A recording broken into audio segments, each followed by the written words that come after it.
أنما الحياة الدنيا لعب ولهو وزينة وتفاخر بينكم وتكاثر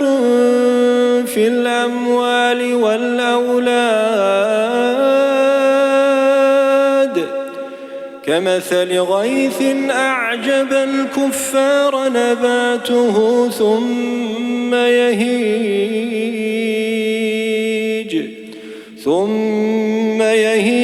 فتراه مصفرا ثم يكون حطاما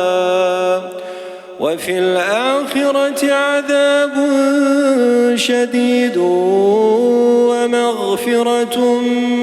من الله ورضوان وما الحياة الدنيا إلا متاع الغرور سابقوا إلى مغفرة من ربكم وجنة عرضها كعرض السماء والأرض أعدت للذين آمنوا بالله ورسله ذلك فضل الله يؤتيه من يشاء والله ذو الفضل العظيم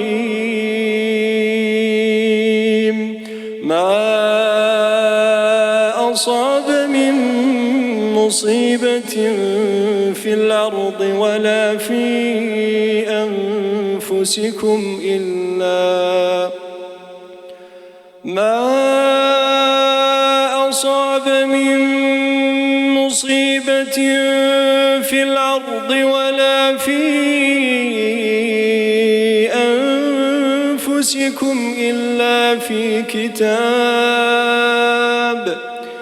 إلا في كتاب من قبل أن نبرأها إن ذلك على الله يسير لكي لا تأسوا على ما فاتكم ولا تفرحوا بما